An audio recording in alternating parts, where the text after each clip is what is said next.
Labas rytas, Paryžių.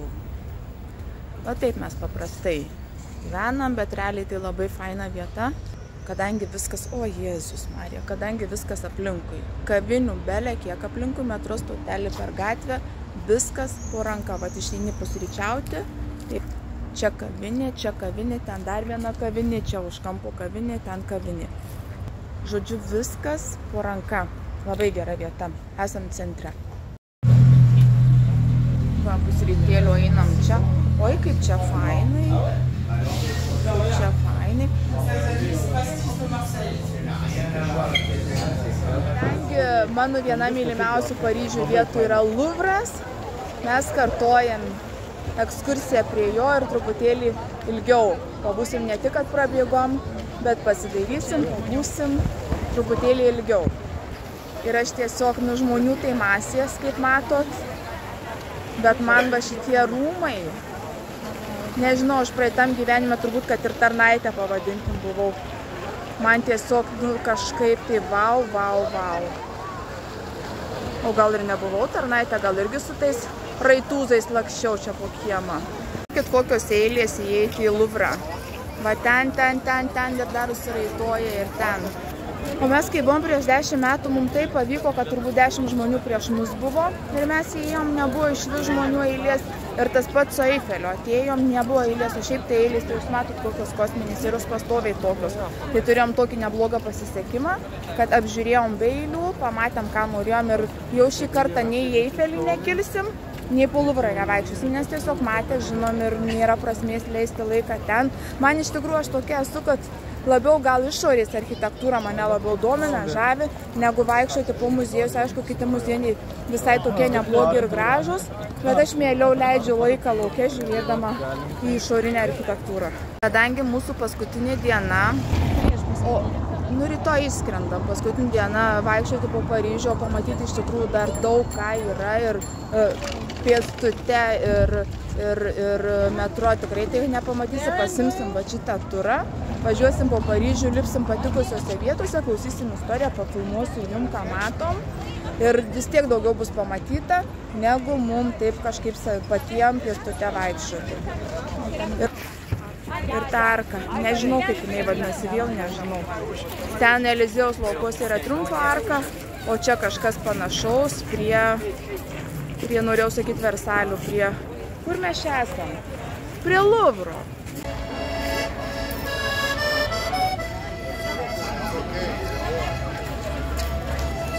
Esam Luvro parke prie Luvro.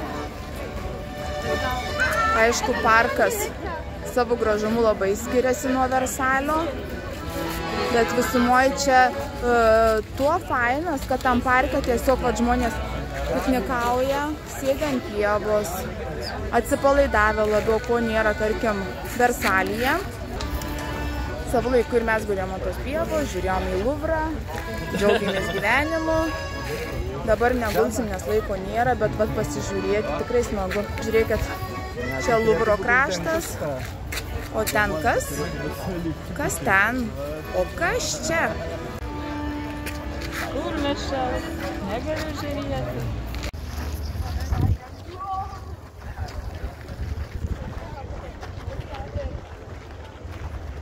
Luvro yra toksai skulptūrų, tvenkinukų, fontaniukų parkas.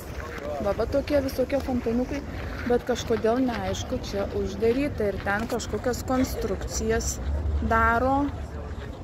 Gal tai susijęs su remontais, o gal su olimpiada, žodžiu, įeiti neina čia. Žiūrėkit, per gatvelę nuo Luvro, visiškai per gatvelę yra prabangiausias Paryžiaus viešbutis Hotel Regina. Net bijau spėti, kokios ten apartamentų kainos. Mokit, nereikia labai bijoti spėti, 500 eurų už naktį, tai dar čia, žinot, kaip pasakyti, ir tūlas lietuvis gali vieną naktį praleisti. Dabar neseniai išgėrusi kavos, tai kurį tai laiką labai daug šnekėsiu. Labai daug šnekėsiu, informacijos gausiu, bet paskui nusės batareika, tai stebėsi tik vaizdus. Visada man tai būna. Ką, mėlieji, bus turą pradedam. Žinot, kokį minusą pasakysiu. Aš įsivaizduoju, dėl visų reikalų Ukrainoje nuėmė rusų kalbą, nes čia jausi kalba ir nėra rusų kalbos. Ir aš nieko nesuprantu. Ir aš nieko nesuprantu, nieko nepapasakosiu.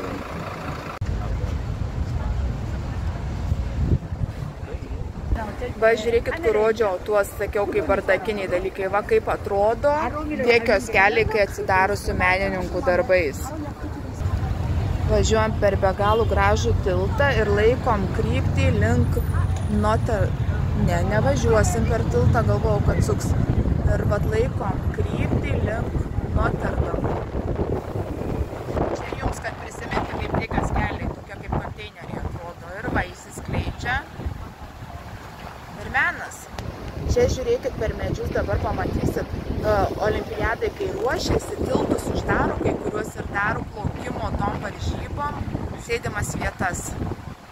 Va taip atrodys viskas. Ir gražiai, gražiai išlenda Noterdamo bažnyčia. Kokio pasakiško grožio miestas. Kiekvienas skersgatvis, gatvelė. Netgi tie miegamieji rajonai, kur vakar važiavom, tikrai tik kur žmonės gyvena, turistų praktiškai nėra. Ir ten vat, architektūra labai, labai paryžietiška. Ten, aišku, ne visai karališkai, bet labai gražiai.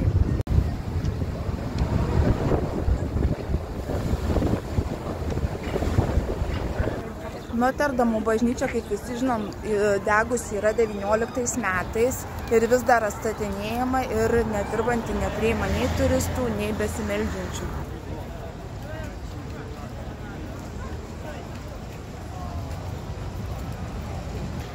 Dabar restauruojant Noterdamo bažnyčią, katedrą, visą vaizdą restauracijai, kad gerai prisimintų, kad gerai atstatytų, nes ten sudegė, kad viską gerai žinotų, ima pavyzdžius iš video žaidimo. Yra, nepasakysiu pavadinimu dabar koks, yra video žaidimas, kuris padarytas idealiai atspindint kiekvieną realią Noterdamo bažnyčios detalę. Tai dabar visi tie architektai, statybų rangovai ima iš ten detalės ir atstatinėja vidų.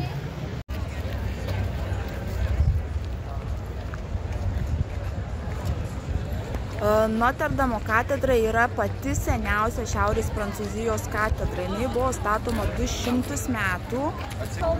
Šiuo metu jinai yra aptverta, prie jos prieiti negalima, bet kai jinai buvo veikianti prieš 19 metų balandžio ten tos įvykius, tai čia vykdavo mišios, būdavo galima nemokamai įeiti į tą katedrą, niekas nekainuodavo, ta prasme įėjimas nekainuodavo ir šioje katedroje vesdavo mišias įvairių, daug labai kalbų įvairiomis kalbomis, nežinau ar lietuvių būdavo, bet pagrindiniam ten vokiečių, prancūzų, anglų, ispanų kalbomis būdavo vedamos mišios.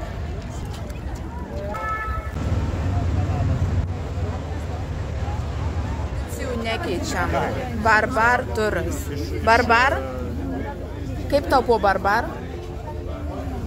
Dabar gerai jau. Barbar turas, oi, kokia aš po autobuso. Žiūrėkit kaip čia, o Dieve. Eik tu sau.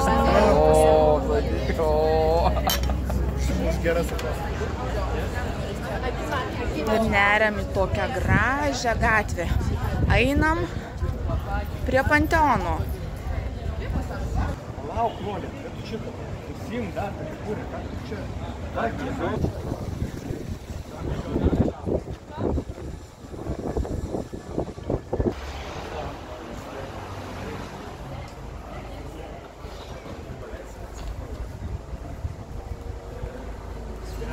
Tai kai jūs ką pasakysit?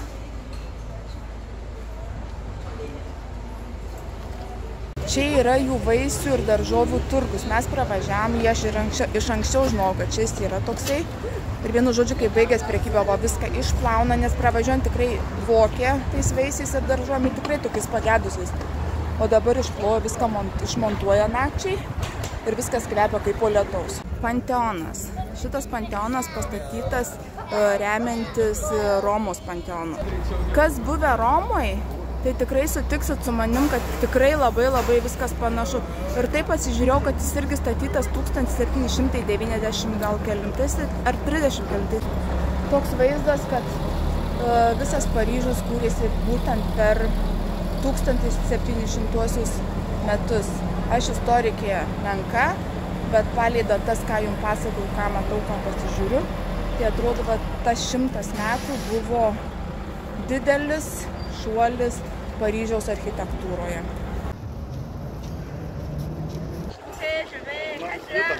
Va taip daromos vestuvių nuotraukos.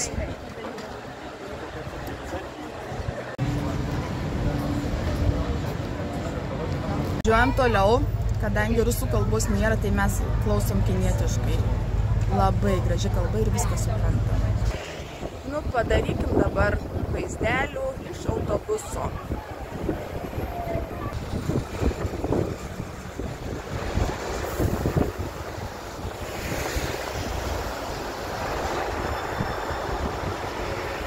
Universitetas Paryžiaus, suprantu, koks, nepasakysiu.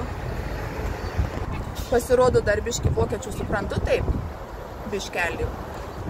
O šitam autobuse net anglų nėra, biškį prancūziškai paklausom, biškį vokiškai paklausom ir vieną kitą žodį suprantam.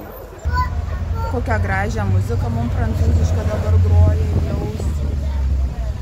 Iš tikrųjų, tai jie patys turbūt nelabai vertina tos muzikos, nes jos niekur nesigirdi. Nu niekur. O mums kažkaip tai va ta tokia grinai prancūziška muzika, nu labai fainai, va Paryžiui, tai atrodo tokia grotų, tai tiesiog visiška aura paryžietiška būtų, o taip nėra, taip bent čia, va ausinėse pasiklauso.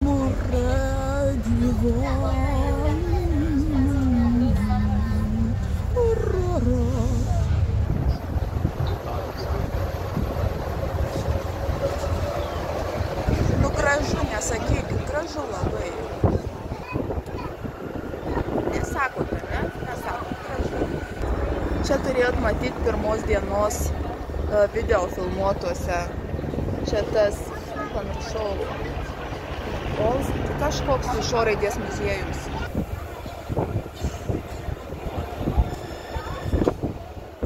Jūs pažiūrėkit, kokia architektūra.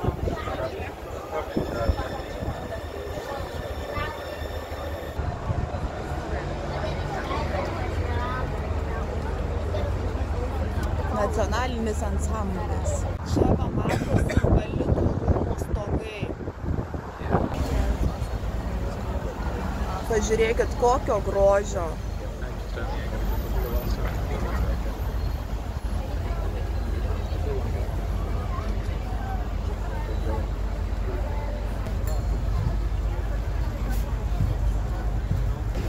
Pažiūrėkit, kokio grožio tiltas į Invalidų rūmus. Jūs dabar galvojat, kad aš jums noriu parodyti Eifelį, bet ne, aš jums noriu parodyti, pažiūrėkit, koks statinys, kvadratai, o kupolai kaip pravoslavų bažnyčios. Kaip įdomiai, net toks kvadratas kubas ir su tokiais kupolais bažnytiniais. Tikrai, žinokit, net autobuse tame gaili tos prancūziškos muzikos paleidžia kelias sekundės, o dabar dainuoja relax, take it easy. Nu ką, relax, jeigu relax. Va, kur relax, take it easy, su rožiniu vairu. Žiūrėkit, kokį čia grožį pravažiuojam. Eik tu sau. Tiesiog eik tu sau. Tai yra Plaza Atėnė viešbutis. Mėly draugai, mes dabar važiuojam Eliziejaus laukai. Jis San Loranas, jis ten mano mylimiausias, per medžius nieko nesimato, bet tas juodas yra San Loranas. Va, stebėkit, mėlieji, Eliziejaus laukus, jie visai nelaukai, visiškai nelaukai. Šanelis. Ir kadangi nebūt mažai, dar vienas Šanelis.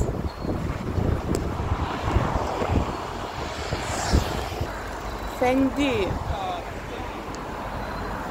Jis San Loranas. Jėzau, kaip aš myliu San Loraną. Dolce Gabbana. Gucci. Pasirodo, jie visai ne Kinijoje gaminami. Dar Gucci. Kas nesuprato, tai aš apie Kiniją juokavau, apie tas, kurios nešioja padielkas. Žinokit, kaimas Runkelį apgavau, dabar tik tai Eliziejaus laukai. Mėlis saulės, nu nebūčiau kaimas Runkelį. Va, žiūrėkit, Triumfo arka. Oi, kaip čia jums parodyti. Matot horizonte? Tai va čia yra Eliziejaus laukai. Gal taip nefilmuosiu iš autiko, pabandysim praeiti, nes nu neina nufilmuoti viso to vaizdo, tikrojo kaip yra. Louis Vuittonų gerbėjam. Aš nesu Louis Vuittonų gerbėja. Ir visai ne dėl to, kad neįperku. Ne dėl to. Dioras. Cartier irgi turbūt myli visos merginos. Ne visos turi, ne visos gali, bet myli. Mylimieji, Triumfo arka.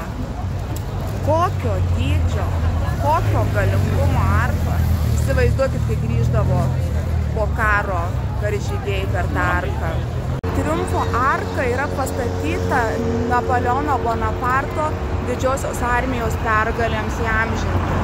Pabandykim trumpam įeiti į vidų, pasižiūrėti, pafilmuoti, nu kaip ten ta arka iš vidaus. Ten tom kojom galima pakilti į viršų, va per tas kojas, bet ne šiandien, mėlėji. Ne šiandien. Mėlėji, visa gatvė Eliziejaus laukai, visa gatvė. Ne laukai, bet gatvė Eliziejus. Važiuojame Eliziejaus laukais, atsisėdau taip, kad viskas matytųsi. Bet tik tiek, kad autobuso langas nėra ypatingai švarus, bet žiūrėkit. Va tokia plati gatvė, kaip Kauno prospektas. Kauno Savanorių prospektas Kaune. Kaip vis tik įdomiai, čia yra rusų cerkvė, taip ir supratau, kad čia kažkas tai su pravoslavais, stačiatikiais susiję.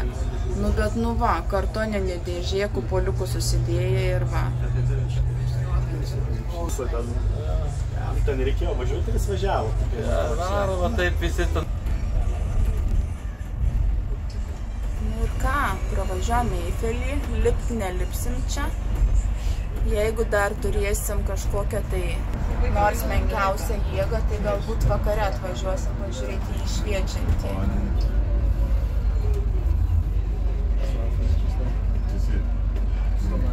Ten toliau yra tie tokie laukai, kur žmonės sėdi, užkandžiauja ant pievos, bet dabar, kaip matau, viskas paruošta olimpiadai neįleidžia ir vat taip čia viskas. Kažkas girdžiu su Napoleono Bonapartu, dar kažko susiję ir kad čia yra tikras auksas sudėtas. Dabar taip kažkaip nustojau filmuoti, nes batereika, kaip sakiau, sėda ir jau mažiau kažką noris komentuoti, plus grįžtam panašiu keliu. Bet taip kažkaip pastebėjau, nu, man kaip turistei vaizdą gadina tie visi pasiruošimai olimpiadai, tos visi tribūnos ir panašiai, bet aš iš kitos pusės pagalvoju, įsivaizduokit tie, kurie žiūrės olimpiadą per televizorius ir jiem rodys visus tos vaizdus tarp tokių gražių monumentų, vyks visą tą olimpiadą, nu, įspūdingai turėtų atrodyti. Nu, vat pažiūrėkit, čia visur viskas ir va, žiūrėkit, kitoj kelio pusėje vaizdai. Nu, fantastika. Nu, labai gražiai atrodys. Kaip turistų tai nelabai, bet kaip žiūrovui bus labai gražu.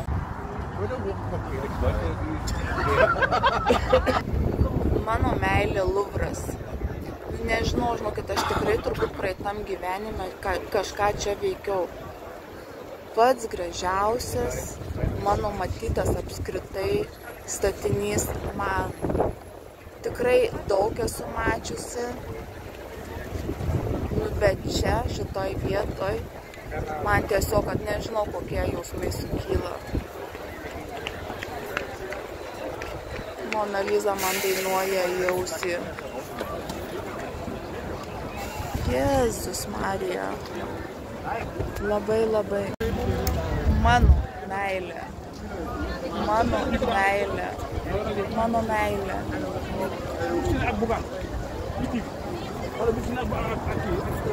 Mano meilė.